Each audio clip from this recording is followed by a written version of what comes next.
Hi, so it's been a bit, but I've kind of been reinvigorated by this season, and I want to actually get to consistently here. So expect to see more. But let's get to the video. We don't need to hang on that for too much. So we're gonna be reviewing three trades that happened in the NHL this week, all of which I think have significant future long-term effects on the franchises involved, and I think are is making the at least what is usually a boring mid-season for the NHL pretty fun. Because mid-season NHL isn't exactly known for blockbuster trades, but now we're getting deals like this. Perfect segue. We have a three-way trade between Carolina, Chicago, and Colorado. And let me just say, what was Chicago thinking? They recover their own third round pick to retain half of Mikko Rantanen's salary and give up Taylor Hall. Apparently, Hall's reported value was a fourth, but I don't know what they were doing here. Just don't. Carolina sends to Colorado, Natchez Drury, uh, uh, is it Carolina's second? Hold up, let me check. But a second and a fourth, which I think is great. Yeah, it is. Which I think is great for Colorado. I actually think they made out like bandits here, as you can see by the grades. Um, Carolina's making a big risk here. Martin H's this season, I know because I have him in fantasy, started off electric, and since then has cooled down. But Natchez is in such a loaded system where there are so many people around his skill level in Carolina. Aho, Svechnikov, I guess Teravainen isn't there anymore, but like it's a Carolina has always been this team that you look as just a meaty sandwich of depth. And they still haven't really changed. They got great two-way play as they have for the past half decade. They have an amazing defense that's overloaded as they have been for the past half decade, and mediocre goaltending as they have had for the past half decade. Carolina really sticks to their values, but I think Tulski is making the right idea, especially in terms of the cost for it. However, the reason I have them at a C plus, not in like the B range, is because I think you're making a huge mistake letting Martin H go to Colorado. Colorado, Cup in 22, like, forget that for a second. Because the second that Cup happened, Kadri was out the door. Grubauer wasn't the same. And you have Sam Girard not playing up to his level. They traded Bowen Byram. Uh, and Devin Tays hasn't been as great. Cale Makar hasn't been as great. Like, if you ask me, I think Quinn Hughes is a pure front runner for the Norse this season. Like, nobody should be even close except maybe Werenski. And in terms of heart, it's Hughes. So yeah, I'm not even entertaining anyone else in terms of the Norris convo. But like how they award the heart, Quinn Hughes probably isn't getting it. Then we take a look at Taylor Hall. I have a signed Hall jersey right there. I'm pointing to it on the camera. I have a signed Hall jersey right there, and I'm saying Hall is not that guy anymore. Hall is not 2011 Hall. Hall is not 2012 Hall. Hall is not 2019 Hall, and Hall isn't even 21 Hall. It's a risk, especially on a Carolina team that so again depth sandwich. They have two-way guys galore, and you're taking Taylor Hall into that system. I just don't think he'll fit well. He might be that like scoring burst that could help make a really good third line in the playoffs, which honestly I think third lines are very pivotal in playoffs. So maybe it could work, but as of now, I I understand what they're going. This is not me saying Mikko Rantanen is a bad acquisition at all. It is me acknowledging that he's probably not re-signing in Carolina. Hell, the Oilers have more links to Rantanen than Carolina right now, which is absurd to even think about. But yeah, Then we go to Colorado. Martin Necas, the best piece here, bar Rantanen, and he's close to Rantanen because what he is he's not a UFA. He's is he an RFA or a UFA right now? I really should gather this info before, but okay, he is a great player. He's more defensively responsible than Rantanen. I don't know by how much, but Martin Necas RFA. Yeah, okay, it'll be UFA. But yeah, so Martin Necas, great piece. And Jack Drury isn't no slouch, but, he's not going to be a game breaker here. But they also got picks. They also got picks, which obviously you're going to want for a guy like Rantanen. But when you look at the long-term impact of Rantanen, I think Gensel was a better acquisition for Carolina. And looking at Rantanen now, I don't know how he fits in that system. And I'm not saying I don't see him not. What I am saying is he benefited off of playing with a arguably top 3 player of the last 3 years. But the funny thing is, every single time, this is like since 2020, Rantanen would always be leading the Art Ross for like half the season and then drop off.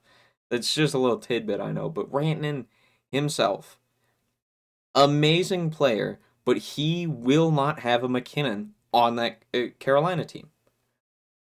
He will have to be the driver. And when they tried to make Rantanen that, oh my God, what is happening with my hair? This piece just doesn't want to stay down.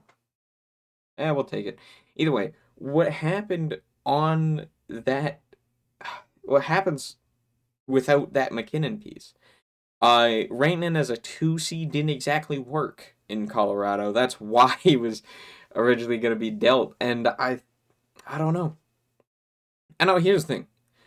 Would Colorado be a better team with Rantanen or Necas today? Rantanen.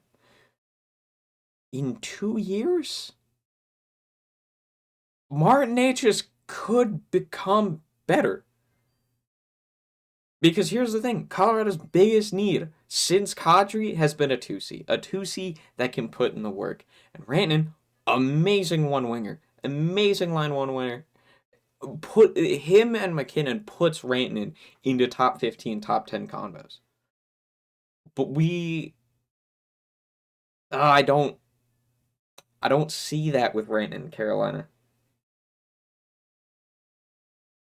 I'd honestly hope to be proved wrong. Carolina is one of my favorite teams to watch, and so I will be watching closely, but I love this move for Colorado, and I don't know how I feel about it for Carolina. Next trade. Hold up. Whee! Oh, wrong one. Philadelphia and Calgary. This happened, I think, yesterday, and it's a very interesting one. I think it's a very even trade as seen by the grades, but I think Philadelphia wins it, and here's why. I love Andrei Kuzmenko. I'm an Oilers fan, as you can see by the jerseys and the other videos that I've made, but Andrei Kuzmenko, when he wasn't allowed to go to Edmonton, I knew that somehow that's going to sting. And lo and behold, he was amazing in Vancouver. I think he got 74, 75 points his first year. And then started to drop off. And then he was traded to Calgary. And then dropped off even more. But now here's the thing. Both Farabee and Kuzmenko are similar in value. Guys who had amazing seasons early on in their career and haven't been able to replicate the same thing since. And I don't see this as an upward move for either of them. If you look at the style of plays or the styles of play that Tortorella and Huska have, they don't exactly make offensive talents like pronounced. So you're not going to see either of these two just go up in value. I think the best thing here is Philly is going to evolve soon. Obviously, people have noted the Russian connection with Kuzmenko and Michkov. I think that is going to be Kuzmenko's key to being the potentially key piece in this deal that would shoot this from a B plus to an A. If Kuzmenko and Michkov find career-type chemistry, like Backstrom-Ovechkin type chemistry, this deal, not even close. But I can't assume that. Uh, I do think Kuzmenko has more potential than Farabee. Frost, far better player than Pelletier. Pelletier has had an alright last like 10 games. But like if you're gonna ask me him versus Frost, if that was a 1-for-1, I'd be saying who robbed the Flames. Uh, Morgan Frost is an amazing two-way C that doesn't get enough credit. Most defensive third line Cs don't, and I think Calgary will love him. He is, like, in terms of this entire deal, Morgan Frost is the most of a system fit out of any of these trades. So I think Morgan Frost will do amazing in Calgary. The reason why I give the plus to Philly over Calgary is the second and seventh. That second round pick is going to be nice, especially a Calgary second. I don't think it's a guaranteed something, but it could be something. And that's the big thing with picks. If it can be something, it's worth something. And so, yeah, that's why it's a plus. I think it's a decently even trade. I think there's more potential on Philly's side, but I think right now the better package of player is on Calgary. So we'll just have to wait and see for that one. And then finally, my favorite one, the big one. JT Miller is no longer a Canuck.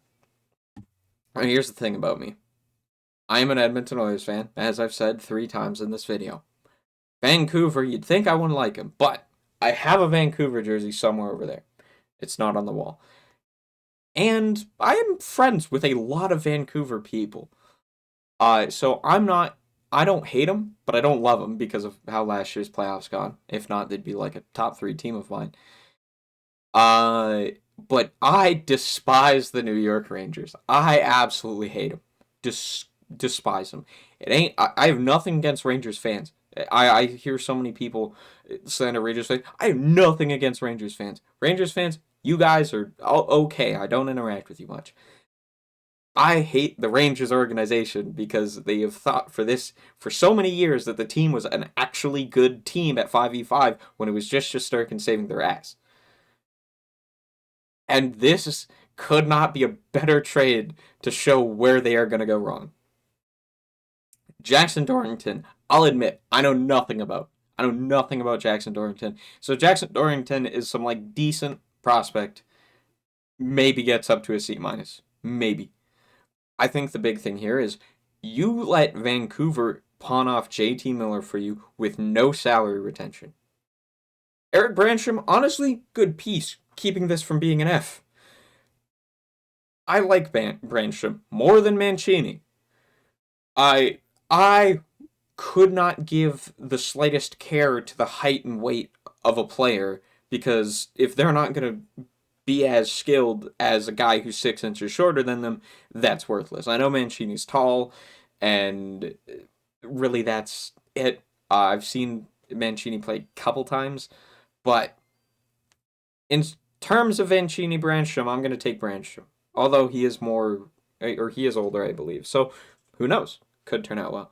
But the big the big picture here. JT Miller for Philip Hedl and that first. All right. Oh, and I will note, Vancini is a right shot, which Vancouver fans have been complaining about since this season started. Darnay sucks. I'd know. Okay. Philip Hedl will be a better player in the playoffs than JT Miller would have been for the Vancouver Canucks. I am saying that, and I am standing on it. Not points-wise. Points-wise, they could be comparable. Hell, Philip Hedl could have half the points per game. But JT Miller is not the defensive player Hedl is, and not the workhorse that Hedl is in the playoffs. People who have watched Hedl in the playoffs, you know what I'm saying. I love Philip Hedl. I told you I despise New York. I love Philip Hedl. And I hate JT Miller. But it isn't that, oh yeah, if you said 1-for-1, Hedl for Miller, I would say, oh yeah, I'd take Hedl. But the average person would take JT Miller. He's a guy who scored 100 points. That's fair. I'm an insane person. Philip Hedel and a first. It's a done deal. You could have said the deal is Miller for Hedel and a first, and I would have still said Vancouver steal. I think Vancouver, or it's Rutherford there, right? I think Vancouver's cooked. I or Alvin, Patrick Alvin is not. Yep, no, I'm stupid. I think Vancouver has made an amazing deal, which I'm happy to see. I want the Edmonton Vancouver rivalry to be intense. That was my favorite series of the playoffs. Went to game 7. Every game was like razor thin. That Miller tying goal just for Bouchard to shut the hopes away. It was an amazing series. No series did I love more than that one. Even if we had won the Stanley Cup final, I'd love that we had did that. I'd love how we came back, but the games were never close except for game 7. Every Vancouver game felt like my heart rate was nuts. And so I want that again. I want that so badly, and I think this is Vancouver's road to it. I think Vancouver will make the playoffs with the team that they have as long as there is even a 5% bump in how the anti-Miller coalition plays. I don't know who's fully part of it. I know Pettersson's the main guy, obviously. But I also hear some people going out and saying like, "Oh, Pettersson is going to be back to his 100-point form." I don't think so. I think Pettersson a little bit take a step back. I'm also wondering what the implications are for Quinn Hughes and Connor Garland, who notably were on Miller's side during these sort of altercations. Uh, do I think too much of it? No.